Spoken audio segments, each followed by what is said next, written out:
Now we have self-streaming cars. It's amazing.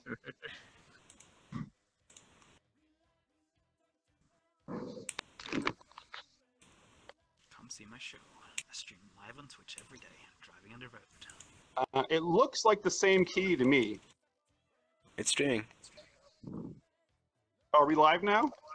Mm-hmm. Oh, it's me, Namato. We're starting the show. Welcome to Endgame. Today we're going to talk about Ready Player One because the movie's coming out, and we're curious if we're ever going to be able to see that happen because the Oasis, which is like the promise of that story, might never come true in our reality because we have a bunch of bullshit that's going to keep it down, and we're going to talk about it. Before we do, let's introduce the guests today. We have Jalal and Agent. So welcome, guys. Thanks for coming to Endgame. Agent, let's start with you. Like, where are you coming from? What sort of brought you here? I am interested in this topic in relation to the expressive promise of virtual reality, but what we're going to talk about has a tendency to create borders and boundaries. From the creative perspective, I'm quite interested in how we're going to treat assets and avatars and such that we would see in the Oasis. Countless stories from different developers, interviews with the people that started Oculus, all of these gaming companies that are currently all in on VR, often cite Ready Player One as their inspiration for taking an interest in the technology in the first place, because the story depicts an interconnected metaverse that allows expression with your accoutrements, your accessories, your outfits. It becomes an aesthetic marker for characters and a way of communicating their personality in a shared language and relationship with popular culture. But all of those things that they are wearing, if thought less of as outfits, fashion, or aesthetic expressions, and more as products, property, or some sort of legal entity. They are intellectual property. Characters that have appeared in franchises with which we are familiar and enjoy often enough to want to reproduce, replicate, remix, and copy. That's the highest form of flattery, correct? So yeah, and we're gonna get all into that stuff. Wait, does his body look all fucked up to you, or is it just me? Like he's bent weird. Is my motion messing up? It's just me. Okay, you look great. Never mind. Cool. Jalal, you're not here for Ready Player One. So what are you doing here? What do you care? So I am a professional in the IP space. I'm not a lawyer. I'm a software composition analyst, which means my job is to go and look through code and figure out what all the engineers put in it that they didn't write themselves. And so I have a JD. I went to law school, and I find IP really fascinating, especially concepts of open source and how we are going to be using it to sort of stake out the legal universe for our virtual universes. And so that's why I'm here. I want to participate in this. I came to Endgame first last week, and I really, really enjoyed the conversation, and I think I want to keep coming back. So awesome. I mean, we're thankful that you're coming. So I think the first thing we should do probably is explain a little bit of Ready Player One to you and what the promise of the Oasis is before we get into the conversation. Can we get Jalal to turn his mic up? Yes. Yeah. Yes, sorry. I'm standing right next to him. So I'm a little worried. Is that better? Just don't breathe. I don't think so. Okay, I'll try my best. Breathing is weak. So I don't want to spoil the movie or the book necessarily until maybe next week or something, because most people won't have seen it yet. Snape kills Dumbledore. No! What's crazy is that could actually happen in the movie. Like, that would be awesome. That'd be such a cool spoiler. So everyone is welcome to join in a little bit, especially if you've already, a couple of people here have seen the movie. But how should we introduce the concept of the Oasis? Like, it's to someone who has no idea what the metaverse is, like let's start at the ground level. Like how do you describe it to someone? The metaverse is an entire universe of virtual realities, interconnected worlds that all share a simulated geography, and it's a virtual playground in which anything that is imaginable is pretty much possible. That's my greatest attraction to it anyway, is that the virtual world of the Oasis is like a cybernetic extension, but of the senses and the imagination, rather than an appendage or a substitution or amplification of an organ. And in the story, it's so successful that it basically takes, like, people sort of escape. It's everyone escapes to it. The real world has sort of gone to shit, and most people are spending a lot of their time in the Oasis, and that's where the economy is based. It's where you get educated. It's where you go totally dystopian for everything. And so, maybe we're on the way there. Like, like if the dream comes true and this turns into a fantasy land and the world goes to shit at the same time, like, I don't know, that's a weird mix of dystopian and utopian ideas, sort of. Like, we'll get the promise of like a utopia, but it'll be digital, and meanwhile in real life it's going to be a dystopian future. Well, as much as I suspect the general slide of the world into entropy, I don't hope for it. Like, let's hope ideally that we can get a great interconnected virtual universe without necessarily needing to escape an entirely awful real world. I mean, I hope you're right, but is there anything that anyone wants to add to that description before we start tearing it apart? Do we miss anything important? Okay. So how does that sound to you, Joel? And is that... Oh, one thing we didn't talk about is sort of like who it's populated by. Like, all the characters they're completely customized, and they steal from IP all over the place. And you'll notice in this room, there's just these movie posters all over the wall. Mm-hmm. Because in the story, the character, or the man who invented the Oasis, he does this contest, and he's very nostalgic for the 80s, so he bases the contest in 80s nostalgia. And so everyone goes and studies all these films. They get into all 80s trivia, and they jump around all their favorite, old whatever IP. And so the question is, could that actually happen? Because, well, I don't know, let's find out. Like, can that happen? Are we going to be able to jump into Back to the Future and Tron on a whim?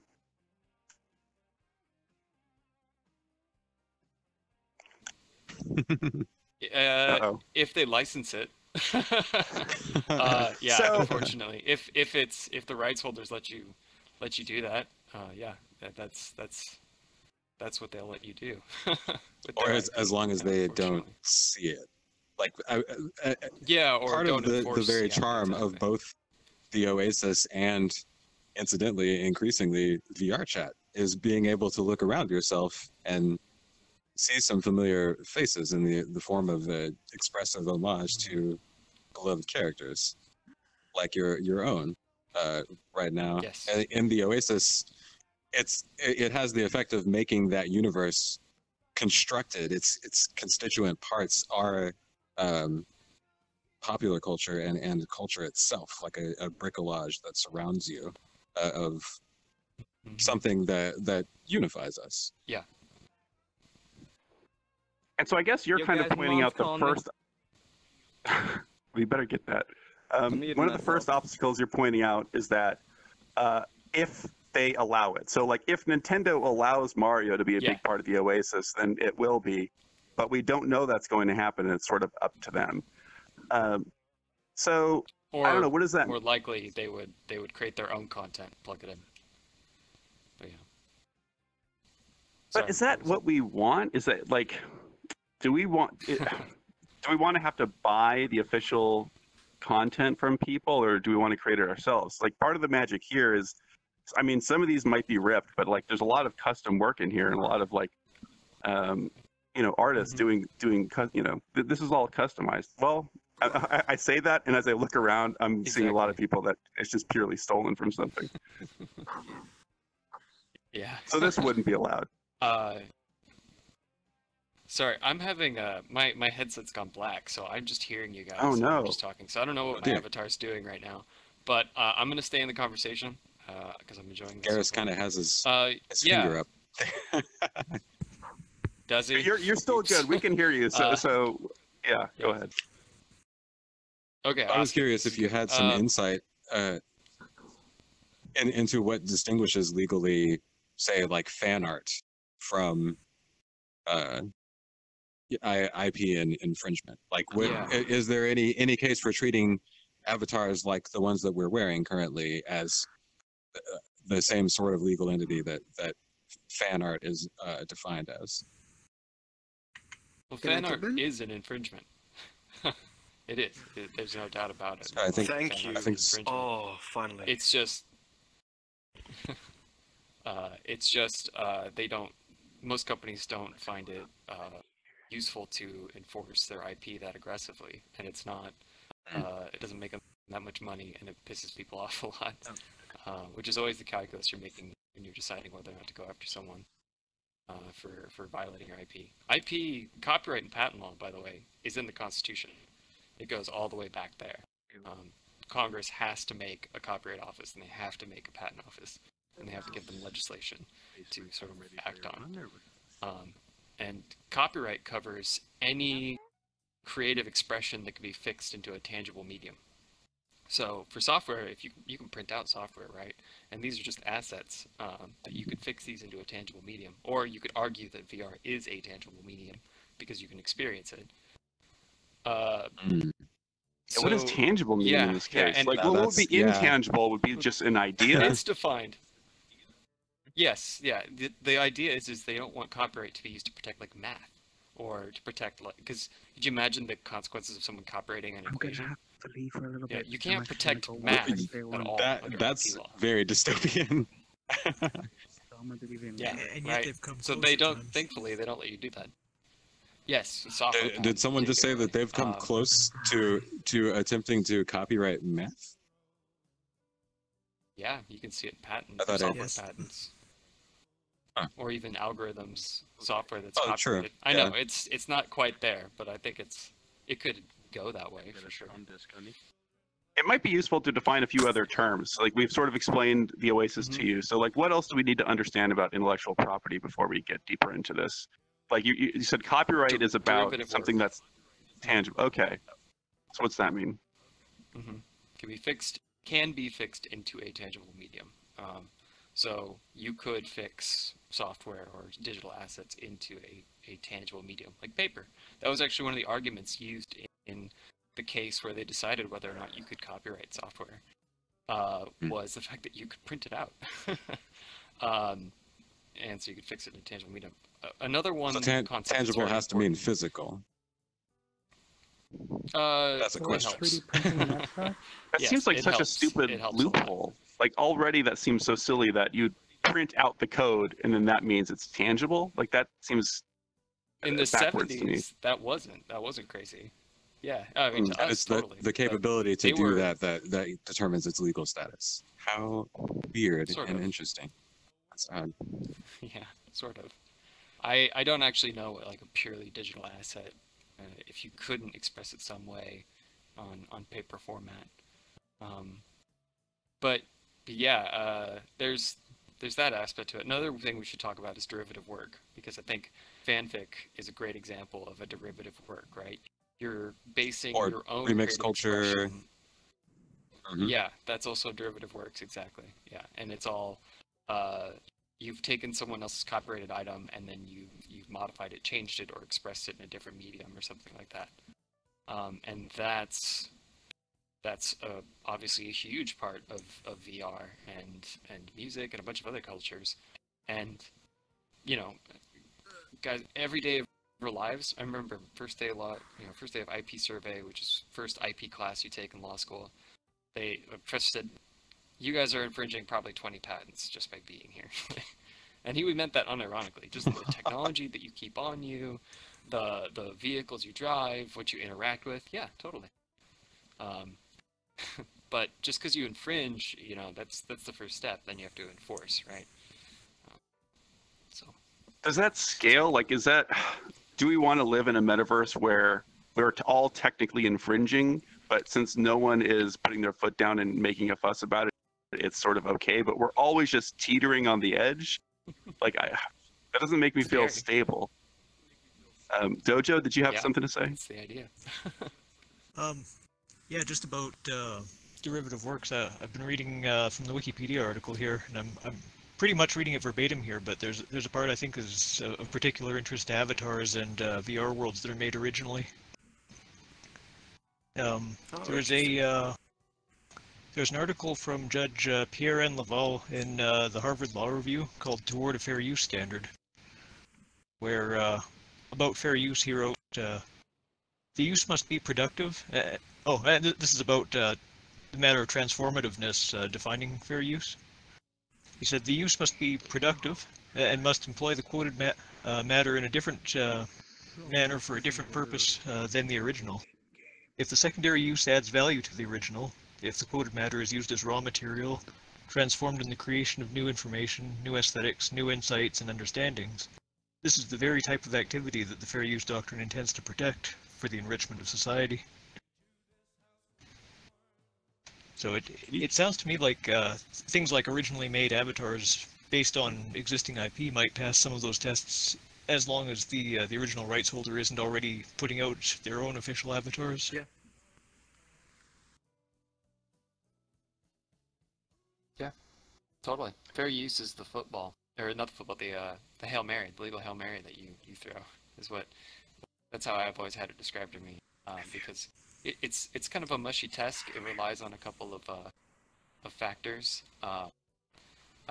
One of them exactly being sort of its productive value, like what are you adding to society? Part of it's whether you're making money off of it. And part of it is whether your use or creation of it devalues the IP of others, or of the actual right holder. How do you measure that? I think on the scale we see. Oh well, I don't exactly. That's either your advantage or your disadvantage when you're in court with another attorney, and whether you can convince 12 people and a judge that you're right. Do you think that does that bear any connection to the whole like right to repair sort of legal ambiguity, and in that in order to pass that legal test, would you still have to reconstruct the previously existing thing, like say make your own Garrus model rather than the unauthorized extraction of that model from Mass Effect, for example. And I don't know necessarily that is unauthorized. I'm just using that as a hypothetical example. Yeah. That's like a person that makes a Garrus model and puts it on Matterport versus the individual that uses a mod tool to pull the model out of one of the games. Like, would those have different status, or would that be approaching it from the same argument? Yeah, those are probably, you're copying that IP, so it's probably, and moving it and reproducing it in a different location. That's probably a violation, but given the scale of it, and if I'm BioWare, I don't think I would really go after that person. But yeah, hard letter of the law, I don't know if a court would be super sympathetic to that, because you're not really adding much to it, or you're just moving it and making it accessible in a different location. As to the right to repair, there's a good argument that that's fair use, but you might actually be violating a terms of service, which says you can't decompile or reverse engineer the code that's in this. Most tech companies have those provisions in terms of use. And whether or not that's an unconscionable contract provision remains to be decided. But from a copyright perspective, yeah, you might be able to say it's a fair use thing. Yeah. Sorry if I'm rambling, everyone. I, again, have no visual context about what's going on around me. So. Oh, man, I'm so sorry. That's a bummer. Thank you for sticking with us. Definition of context. That's okay. Fax, were you trying to get my attention for nephew Dave? Hello. Hello. Did you have something to say? Yeah.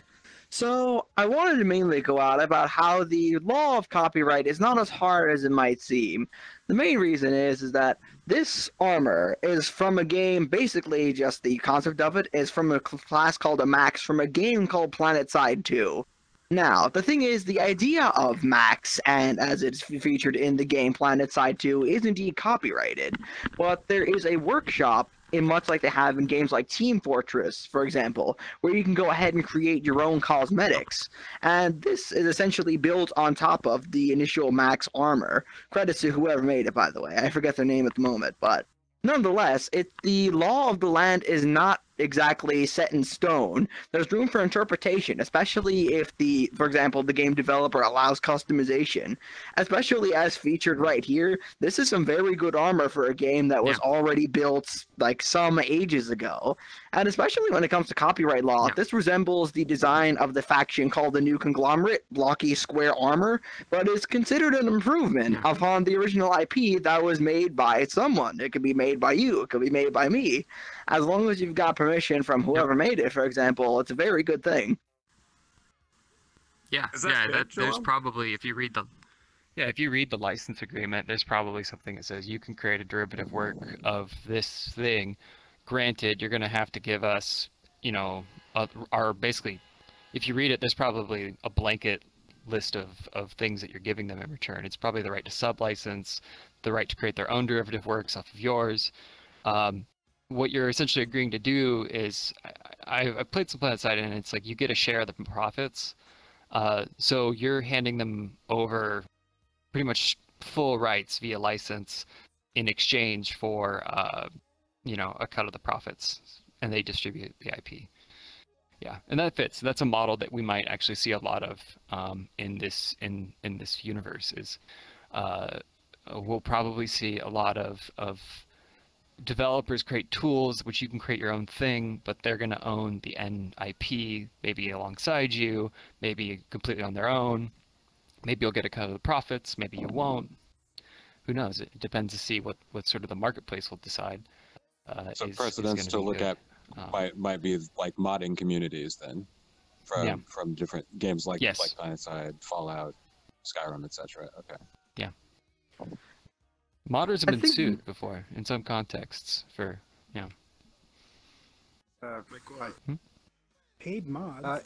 Like Formula One in sim racing, there's some modders that have made some Formula One mods for certain sim titles, and they ended up getting cease and desist from the FIA from Formula One because Formula One gave the rights to Codemasters to come out with the Formula One series of racing games. So now each time a modder comes up with a game for, let's say, R Factor with a Formula One mod, well, people are playing that for nothing instead of playing the Codemaster one. Does that hurt the brand? Like, it makes sense that they would step in if it's like affecting their margins, but like, does it hurt the brand when they do, when they sort of forbid, even if they have a practical reason like that? Like, I feel like it does, but I don't know if that's important or not. Sorry, there was like two other people. Like Ferrari, if you want to mod their stuff, you have to get special permission, and the car, I believe, if I remember right, I read this someplace, the car can never be dirty. You know, even if you drive it through mud, it can never be dirty, blah, blah, blah. They want their image to be protected. Ferrari is like, holy cow. They have to have this golden, holier than thou image kind of thing. Well, then I definitely don't want that. Like, you were talking about how, like, so what if I had to buy Mario from Nintendo, and therefore he can't be dirty, or he can't have a backwards cap because that makes him cool? Because to them, like, that's, like, not Mario or something. Like, that, yeah, that's a bummer, because I want that customizability. Yeah, Meme? Yeah, so, well, does that maybe even also affect your actions? Like, if you're as the Mario character, can you not swear? Can you not do anything inappropriate? Yeah. Does that affect your actions as well? To be one of those because you don't really want the image of Mario walking around saying shit. That's Nintendo wouldn't want that. I don't think so.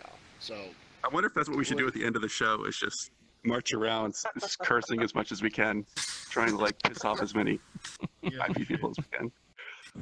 Rip. God, that's another terrible thing that might happen. Like if I'm going to be like a Disney character, and I don't know, you have to sign something, or like I buy the avatar from them and I'm not allowed to curse, and perhaps in some time there's like an AI or something that's actually monitoring me constantly, and when it hears that word come out of my mouth, it like censors me or something. Like gotta watch out for that Disney bot. It's always watching. Disney's gonna be a big bummer if they don't open up to us. Probably have to like act like one of the people at the park. I think It's entirely possible. Nephew, do you have something else? A knockoff character. Yeah. I mean, that whole bot thing that we're talking about is not quite as much of a fiction as you think it might be. Especially with Google getting you two to go and search for certain content. It wouldn't be a stretch to say that their neural networking, once they throw in like a couple thousand Titan V cards, could actually begin to detect intellectual properties. It requires a lot of training.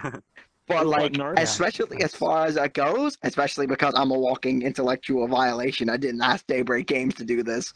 But moral of the story is that once they begin learning how to detect IP violations and they offer it as an option for companies, who's to say they can say, you can never use this. I demand that this should be deleted immediately or else you will face legal prosecution for it. The virtual equivalent of the echelon system that is it the MPAA or the record industry that uses echelon? I forget. I don't know. You might have to. I do know that echelon is as I understand it, is a software program that's, I guess it's driven by machine learning, but it's algorithmically searching for specific media profiles. I forget if it's movies or music, but it's looking for pirated material and associating it with like specific IP addresses to find out who's obtaining said pirated material. So that's already happening. Yeah, just for specific media and file formats, I think, but that there's not really a limit to how that could expand. That could include a number of things. It all just depends on what you train it with. Yeah. Like, I don't know. Like, I'm just so like earlier you mentioned like, oh, you'd have to convince the jury or whatever, and you have to go through this process, and maybe we can infringe, but no one's going to challenge us. But like when things like that get implemented, doesn't that sort of streamline that? Like, I feel like we've gone through this thing where there wasn't a lot of copyrights to fight, because like let's go into like the 70s, right? There's not like a ton of like fan fiction. People aren't, none of this goofiness is happening. And jump ahead a few decades, and now we're all stealing music, we're all importing avatars. There's a lot more to keep track of. Like, how's the court system going to deal with this? And if we go a little bit farther and it becomes automated, that feels like something out of RoboCop problem was already solved.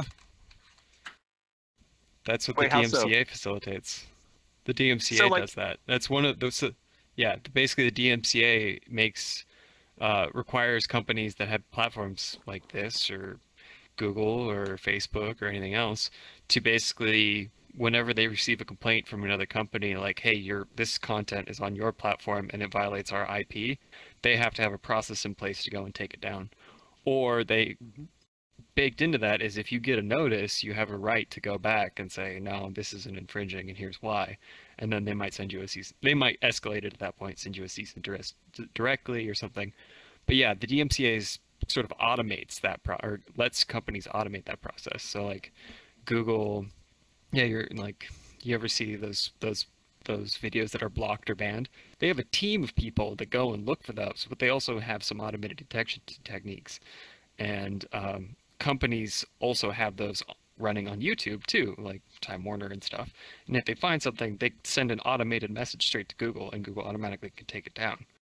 So yeah, they're trying to scale it at least. I don't know if we'll see that in VR as much, but yeah. Yeah, I know you can't really predict this, but like, I'm just curious, since it's going to be possible, if that's going to happen. Like, as soon as you step into the metaverse with the Disney character, it immediately recognizes what's happening and shuts you down? Or will there always be that step in the middle where you have to go through some process where it can't be completely automatic? Like they're not allowed to completely take you out without some kind of interaction. I think they can take it off and then you can appeal to get it back on. So it's put on the user. I'm not sure how the process works exactly. Yeah, exactly. If you uploaded a song to YouTube and then got it banned because it was a Nirvana song, then yeah, you could appeal and say, no, this is a derivative, fair use. Here's why, yada yada, and from there it's going to probably progress.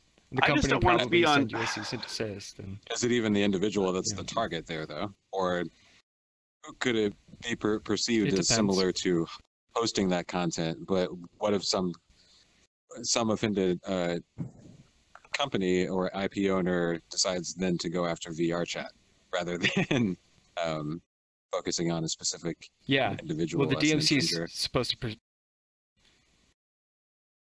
Yeah, the DMCA is supposed to protect that. So rather than let the company sue VR chat and try to put them out of business, they use DMCAs to go after just the initial infringer. Because the company's saying, we created a platform, and yes, it's designed to share content, and they're baked into that is going to be the sharing of IP. So we're going to have a process to take it down when you complain to us. And that's enshrined in law. It's part of the WIPO treaty signing. Hey, Fax, did you want to add something? Yeah. But you're very quiet. Can you come over here towards the middle? Okay. Yeah. Well, when should an IP be obsolete though? Because now you have to wait 100 years ish, unless there's someone else that inherits that IP. So how long should like IPs 70 years after author death? Yeah. Wait, what is it now? 70? I think it was 75 years. Author, yeah. That seems so unreasonably long. Like, who gives a shit? The family might. Yeah, they did. The family might care. Yeah, it's largely Disney. So we're not allowed to celebrate Star Wars until what? Until what year are we like? Are people going to be allowed to import Star Wars assets? Like that's crazy. Well, what should it be? Like, what is there a time limit that we think is reasonable? Because like this is where we start getting into the weird area where it's like I do want to have something to protect artists, but at the same time I want to be able to celebrate and do anything I want and take any art that I want. I want both things. Sure. But I don't know how to do it. Yeah, I don't know. Not me. Used to be a lot shorter. Half-baked suggestion. I think. Go for it. Go ahead. I mean, the main thing would have to be is that it really be a consult the artist sort of thing. But I think the main problem with that would definitely be that at the end of the day, who's going to go around asking all these artists how long do they want their intellectual property protected for? A couple of years or two? A couple of years? Until after their death? Until a century after their death? And even if they were to poll all of these artists, the only reason why intellectual property is rigorously protected is because it has some sort of worth or intrinsic value when someone sees it. I mean, Mario is a gaming icon. He is the face of gaming. That being said, how long would Mario's assets be protected for? Especially because, well, Nintendo has made so much money off of Mario as a trademark, and all of their trademarks, as a matter of fact.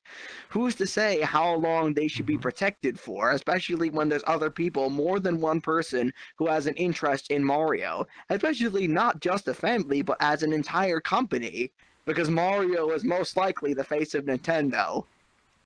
It's really weird for me to even think about that in scale. Or multiple scales and how to interpret that. Like when we talk about Nintendo and protecting the IP, the notion of a family or an estate to protect that IP is being conjured. But so are we talking about individual people, the company as a singular monolithic entity, like within the context of the corporation, or the individual artists involved in a specific Mario title? Like, who is the artist there? It's the author. Exactly. Yeah. It's the person who made it would be the author. When you're working for a company, an employee, that or as an employee, you work for a company and you create something that's copyrightable, then if it's in the course of your employment, it immediately gets assigned to the company. But when you die, and then that starts the clock at 75 years of when it eventually will go public domain. So who's the person that's associated with Mario, though? Or is it Shigeru Miyamoto?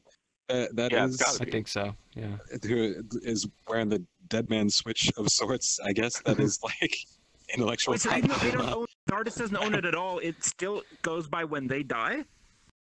I don't think so. Nintendo's property. I think so. I'm gonna say. But like, who Like came when up with Disney. the concept? Yeah, of that's the Mario? reason why Disney. It's about who made it famous, or is it the concept? I think it's because of the fact that it owes, like, it makes so much money. Especially as a company, Nintendo relies on Mario. Like, Mario is their trade stick, and it's like, well, as well as a couple of other games. Especially with Switch as a console not being as powerful as other consoles, one of the main important things is that they have their intellectual properties that are sourced on specifically their own consoles that is such a big driver of revenue. And every time they make something new, it's always a hit. Yeah, that's exactly why Disney lobbied to extend the date, because Walt Disney died in the 60s, right? And basically it was coming up. Disney or Mickey Mouse was going to become public domain, and they lobbied to tack on another 30 years. It's just strange that can be associated with one individual in a collaborative medium. I mean, animation takes hundreds of people, thousands sometimes. Like, it's so the law is still able to associate that with a sole individual. I don't actually know how deep that rabbit hole goes. Like that's no. crazy. I do know that it is for sure like 75 years after sort of the original author or the conceiver. Are you sure that's not when the author do know has that's copyrighted true. something? Because a lot of art is copyrighted by the artist. But that's still a medium or a process that involves one person. So. Yeah. Like, what do you do with a collaborative medium like film or animation? I think the argument would be that Disney was the guy who had the idea, and he started on it, and then everyone else made a derivative work off of that in the employ of Disney's company. Right? Sure. And then, of course, you start to get into... Yeah. With Mario, it gets tricky because they'll argue that they keep reinventing it. So is it like a certain version that goes out of copyright, and then the newer versions would still be protected, or? I don't know. Now we're getting past my realm of knowledge, so I don't know. A lot of gray area. Doja, or actually Shadow, sorry, I think you had your hand up earlier. Yeah. I just wanted to go more into the idea of, yes, this is the current landscape of IP, but is this going to be the same landscape going forward? And how do we change it? Because right now it seems obvious that a lot of people don't really like it like this. Like, it kind of works, but it most likely doesn't. Like, for instance, for VR chat, we're all technically, illegal here. So what's stopping them from just, smashing out each one of us, or VR chat in general? And then how can we stop that from happening in order to build something like the OASIS? Right? So it's sort of two questions, right? Like, what do we want, and then is it possible? Right. I don't know what we want. I think the main barrier to something like the OASIS is that we would have to go about creating our own intellectual properties. At the end of the day, we're all legals. But first off, that being said, the only way to go ahead and essentially rigorously enforce an intellectual property is to go ahead and smash down every single person in this room who is using it's like an idea. And that's what intellectual property really revolves around. An idea that someone likes that they don't want someone else to use for their own profit, someone to use because they want to, someone to use because of any reason, has to be enforced because it is an idea that has been turned into an intellectual property. And because of that, the only way to go ahead and ensure that their ideas are never infringed upon or used or never used in a way that's unflattering or that they don't want to, essentially to have an authoritarian, just like force of people, force of robots, force of something, constantly enforcing the whole idea that is you can only use it in a certain way, or no, you can't use it at all. That's the reality behind it. Either it stretches that way or it stretches into an ideological Wild West. Oh man, I want to stay with that, Shadow, because like I think we're talking like when we're going into the future, anything is going to be possible. So that first question of like, what do we want? I think it is important to answer whether or not we think we can get there, because like if I wonder if there's any version of this we can agree on. Like, do you have like what is your version? Like, what do you want to happen? Yeah. So what I was thinking is like, of course, it's not it's not perfect yet or whatever. It's highly contingent upon what type of technology we can create. But I think a really good way to do it is to simply use the stuff that we have coming up now, such as blockchain or even hashgraph, where it's like basically taking, it's still continuing with the aspect that the creator of an idea should still have some type of ownership for it, but without the authoritarian hammer that comes down with it that usually kind of destroys innovation going forward. Right. So the biggest problem with it going right now is that we have to have the authoritarian hand with the to maintain the creativity. So I think if you have instead a blockchain based thing where basically you create something and it goes into a ledger that says you created this, right? And so everybody else that uses it always refers back to that ledger automatically. So that attribution to the author, to the creator, always is there. So there's no reason to have to create a centralized authority to actually, ban somebody for trying to steal that idea, because it's almost impossible to steal. It's in the ledger, everybody has it, stuff like that. So that's like kind of like the core of the idea there. It's simple, I think, but that's a distributed ownership. Yeah, I guess you can say that. Which Yeah, that's a really interesting combination of ideas. I might push back on the technical element of how you enforce the IP, because that's a way of keeping track of it, right? How do you is it the platform that's doing the enforcing for you via a mechanism like DMCA, or is it individual right hold? Because it still does rely on copyright. In order to go to the courts and say this person's using something and I don't want them to be using it, you need to have a registered copyright on it. Or it's the platform, in which case you just tell the owner of the platform or the controllers, the administrators, this is my IP based on the agreement that we have with each other or based on copyright law or whatever. Please tell this other person to stop using it. Or you're right, it's just banned outright, which again ties back to the platform. And I do have comments on the platform because I think we're very avatar and world focused in this discussion. And you're right, making sure the platform is open is just as important as the ability to use the IP that we want to. But yeah, I want to hear more about this technology because it sounds super promising, and I don't actually know much about it. So. Well, let's imagine that sort of works. Like we do decentralize the ledger, and so it's easy for us all to keep track of who owns what rights. So then he's talking about enforcement. Yeah. So here's the. Yeah. So where do you go from question. There? What is the? Do we want enforcement?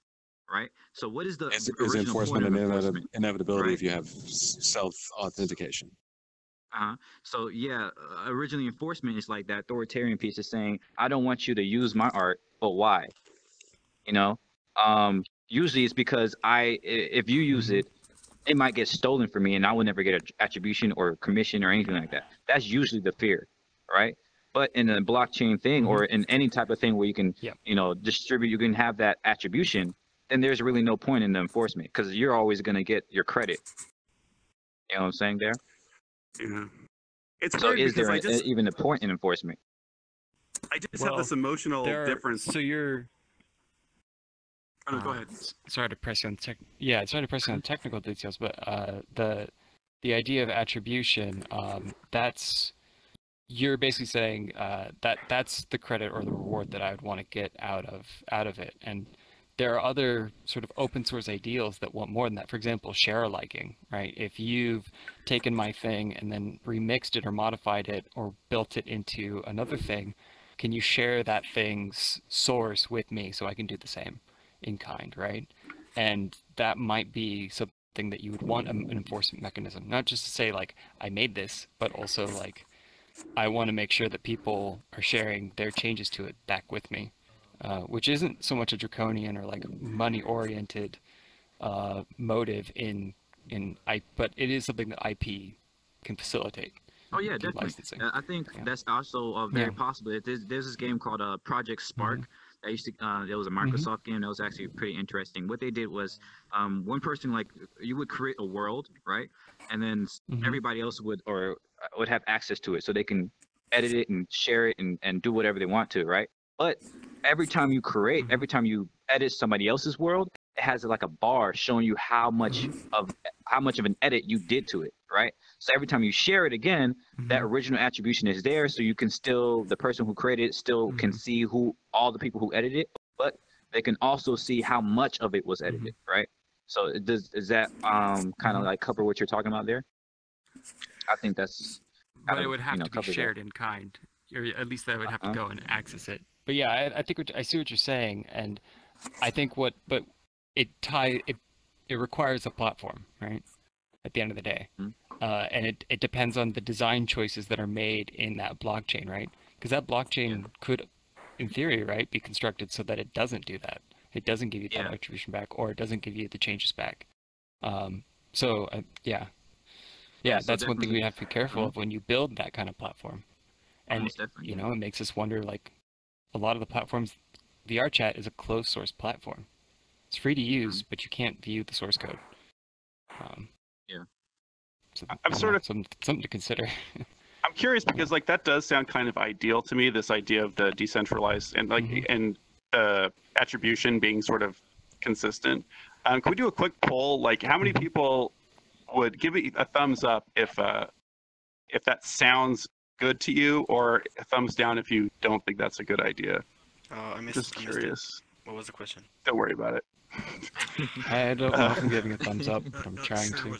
You're doing everything. You're doing both. Okay, so everyone seems to like that idea. But you go to your quick menu, emoji. From there. I mean, on the one hand, if you're actually guaranteed able to create a system that is self-authenticating, then ideally that eliminates the distrust that would necessitate some enforcement. But individuals would call that perhaps unrealistically idealistic, and in that case, still, if you have enforcement that is automated, like once put in place, that's part of that infrastructure, it's virtually invisible and is almost like not having enforcement in the first place. I know that's weird and seemingly solipsistic, but they're almost the same scenario, but somehow one is the optimistic like view the and the other positive is versus the pessimistic. negative. Yeah, exactly. Are you calling me unrealistically idealistic? Absolutely not. I'd be a total hypocrite if I did. I think it depends on how it's designed. So, like, I would like that to be the case. Here. I'm not sure that it will be. Yeah. Go ahead, Joel. But one thought here is, what if you want to sell your IP, right? You don't just want to give. You don't. It's one thing if you choose to open source it, right? And you can put it under an open source license and then make it available via this sort of this platform that uses hashing or whatever to recreate it decentralized in other locations. It's a question whether, oh man, there's a lot to unpack there. That's one to think about, but I'm getting distracted. What if you do want to charge somebody for it, right? So you I guess you would build it so that once the transaction goes through, then they're authorized to use that hash. And it always can come back to you, I guess. So yeah, that's what you're suggesting is being charged towards the platform. Okay. No, I have no idea how this platform would be built, but yeah. Well, yeah, how it's built is largely based on how people build it. But that's the beauty of it. Like, we have so many of this technology out there now that everybody can work on a different one, and whoever has like the best one, that can be the one that's most used, or it can just have the unrealistically ideal portion of it is that everybody has their own version of this platform, or at least there's a lot of different versions of this platform, and then they all coincide, they all work together well. That's the unrealistic idea. But the realistic idea is that even if you have just one or two or three, or at least just one or two of these types of platforms, one of them can be based on, open source, and one of them can be based on closed source. But either way, you still have this attribution, and that it still works for payment because it's the same principle, right? As long as you attribute, you can always get your payment. Like if you charge the initial cost, yeah, you can charge it for whoever buys it, and then whoever makes the edit off of the edit, then you get a cut based on how much was edited. If that makes sense. That would be really interesting. We don't have time to get into it, but like imagine remix culture or something where like you sample a song and there's an automated system that keeps track of everything, and they're like, well, you used 1% of that song or some whatever. They do a calculation and whatever. It all trickles down. It all works out for everybody in the end. Okay, Dojo. I'm just wondering one thing, because we're talking about this blockchain system of tracking ownership or original use. And I'm wondering if maybe figuring out the original owner isn't so much the problem as one thing I've heard about in some branch of IP law is that the holder of an IP has to defend it against infringing uses, otherwise they might forfeit some of their claim to their own IP. Depends on the IP, but yeah, that's true. So I wonder if that's part of what drives a lot of the, I guess a lot of the lawsuits that turn fans against creators and things that maybe the creators don't even want to launch these lawsuits, but they feel they have to keep ownership. I think most importantly is going to be whoever happens to be doing the enforcing. Because let's think of it this way. If we have the blockchain doing the enforcing, a third party, the third party may not be as interested in rigorously defending the IP as the person who made it wants to. If we leave it up to the person who made it, they may just be one person that happens to be behind the reins of an extremely popular idea that they have no hope of enforcing because they can't be everywhere at once.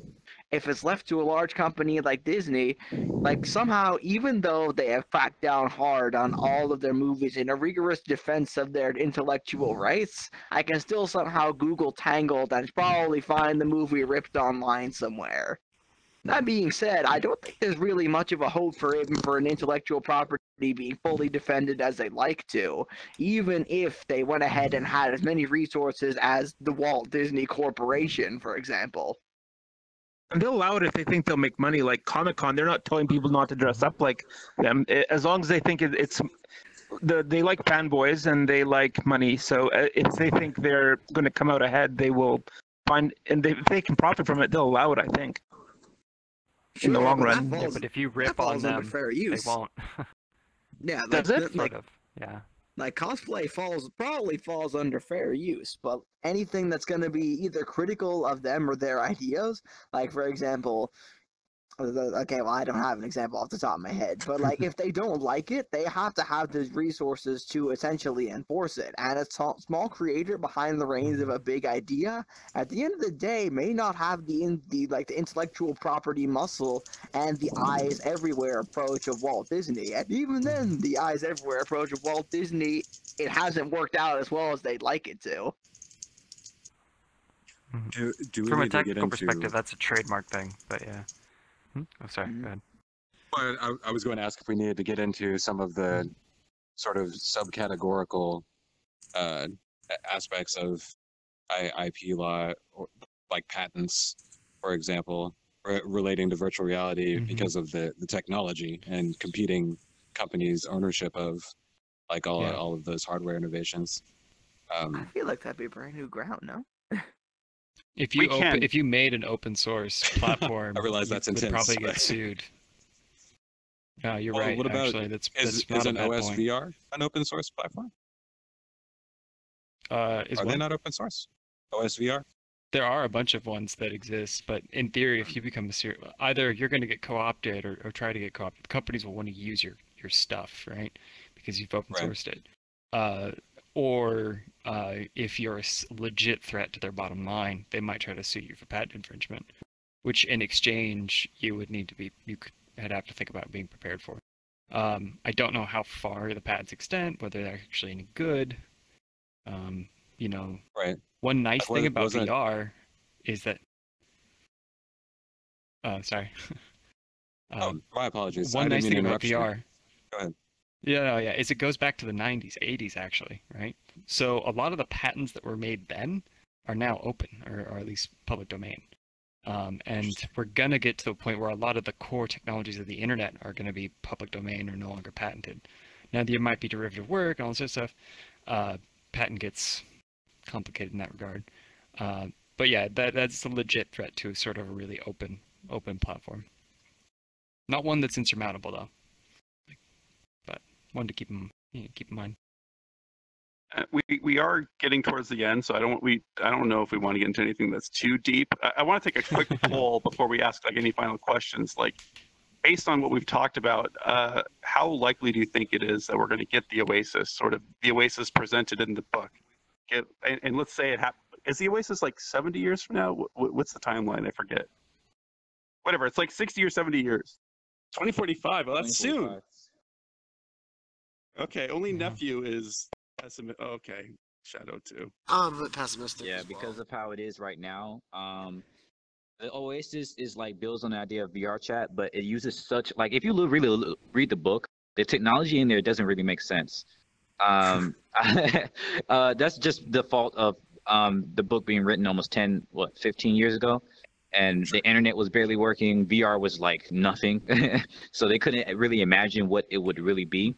The software ramifications of building something like Ready Player One is just completely unrealistic. Like, and this is coming from me, an optimist. Like, it just doesn't really make sense how that would possibly work. Like, you would need so much, either be stupid rich, which he was, which really doesn't make sense how you would be that rich, or you would have to somehow pit like all those together, all those IPs together, all those art, all the freaking internet's, worlds together. It's like imagining Facebook, Google, LinkedIn, Twitter, all of them in one platform. That's basically what the OASIS was. It just doesn't really make sense. It's kind of scary, to be honest, because it's technically the biggest monopoly ever, and you really don't want that. Jeff with the internet. Bezos to like buy every other company, right? Which is scary. That's yeah. step one. Oh man, that's a bummer to think the only way we're going to get it is a monolith. Yeah, it has to completely if it's not take based over. on a blockchain, then it's probably too scary to have. Yeah, the ones. Well, there are organizations. No, I think there's hope for the concept yet, but I don't think it's going to be anything like the OASIS that we have in Ready Player One. Now, this is going to come from someone who has never watched a movie or read the book.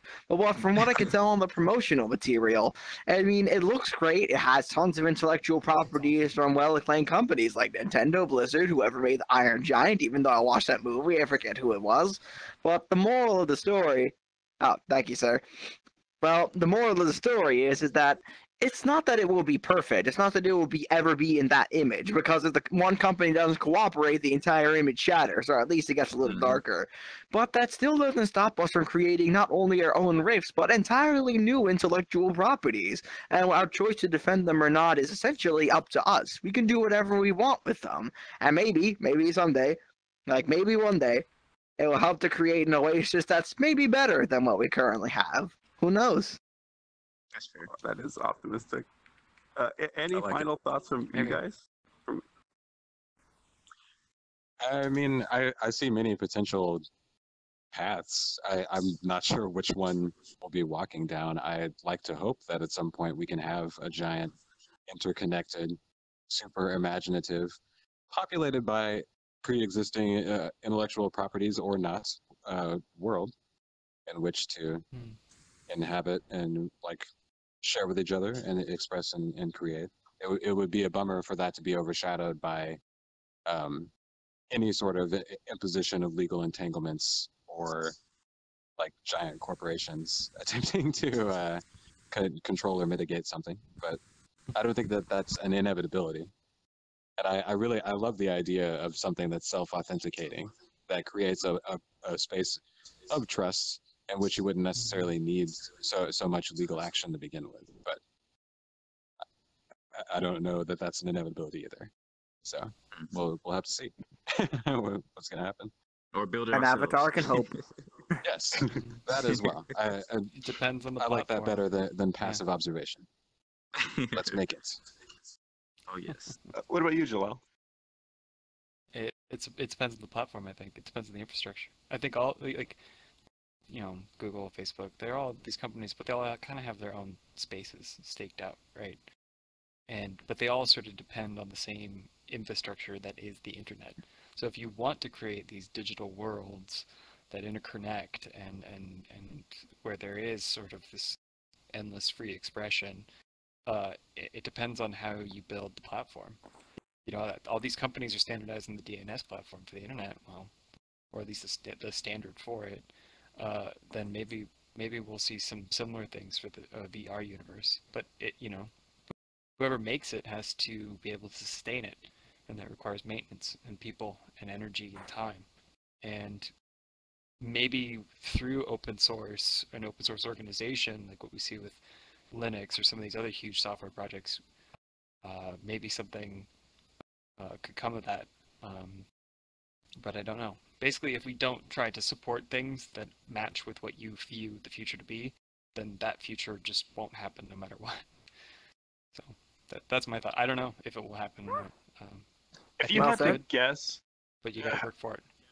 If you had to guess whether it's going to be this open source decentralized version we're talking about, or if it is going to be the monolithic version that the super Disney or whatever company ends up owning everything in the end, it is in complete control. It'll probably be a mixture of both. Companies have an incentive to pursue it and make their own stuff, and people will go into that world because there's going to be fucking cool shit there. You can guarantee it. But if you, then there's going to be other people who are going to want to try and make their own thing that isn't controlled by other organizations, or at least that is controlled by organizations they trust. I think maybe both might happen, and they may compete, or one will remain a niche and the other will not. Who knows? I like what I what think is most likely. It seems to me like if we're competing, like obviously we're going to lean towards open source. But whatever, who knows? I like Nephew's idea that sort of if they do clamp down and they lock in all this IP, that that should just inspire us to go and create our new IP and start moving on instead of just living in the past. Like, how do you like? This is a total side question, but this will be my final thought. So in Ready Player One, the idea is this nostalgia sort of takes over. Like, when you think about the future, like here we are, we're all mostly IPs. Like there's a couple of original people in here. Are you looking forward to the super nostalgic future where Black Panther and all the Avengers are hanging out, or would you rather have your own custom superhero that that they're all unrecognizable, but we're all unique? I mean, honestly and interestingly, my own enjoyment of Ready Player One does extend beyond just the nostalgic reverence. I enjoy speculative fiction about virtual worlds in general, on top of having a certain amount of 80s nostalgia. But I wouldn't like it to be limited to that. But I would love for that to be something that's included in a greater universe. Absolutely. But at the same time, it's kind of sad. The reason for that nostalgia in Ready Player One is because of how the real world is so dystopian and awful that history has basically ended. It's that was that Francis Fukushima that had that concept back in the 90s of like the end of history marching forward. That's everybody feels that way in that world, right? Yeah, so they retreat from the end of history into the history that still exists, figuratively speaking, of course. But so that I don't want that to be the motivation by any means for a retro nostalgia, but just an aesthetic appreciation for the past, I think, is cool. Yeah, I think like we're to going keep to have a future myself most of the time. We're going to have both. Like there needs to you can't completely let go of the past, but you have to some degree to move on, and there'll be a constant mushing together of those concepts. I saw. Oh, hey, Psych, do you want to come close us out and say goodbye? It's him. Oh, hey, Psych. It's him. Yeah, so I'll give you the final word. Psychology. Just remember that. Hello. Well, you didn't go see the movie, right? You were doing something else. Yeah. Okay. Well, unless you have a final thought, even though you weren't here for the end, I think we can do a big group picture. And should we hang out by like the pool table, or where's the coolest place to go here? The pool table. Yeah, let's go play pool. I can't move. Background here. Oh, Joel can't move. Let's all hang out by him. Everybody, come up to Garrus. Well, hi. Thank you guys. I'm gonna stare right into his eyes, and I'm you'll stuck. never know. Yeah, I feel like the tiger should be in the DeLorean. I'm trying to do gravity. It's been almost There we meditative. go. I experienced this entire thing in just darkness. Are we okay, Ghoster? Can you see us? Somebody take out their dick and slap it in his face. Hey, I can hear you. But you don't know what will happen. Okay. It's true.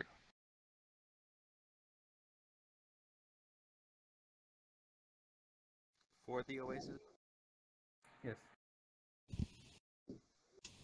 For the Oasis. For the OASIS. For the All right, conglomerate. thank you. Goodbye, everybody. Bye bye. Bye bye.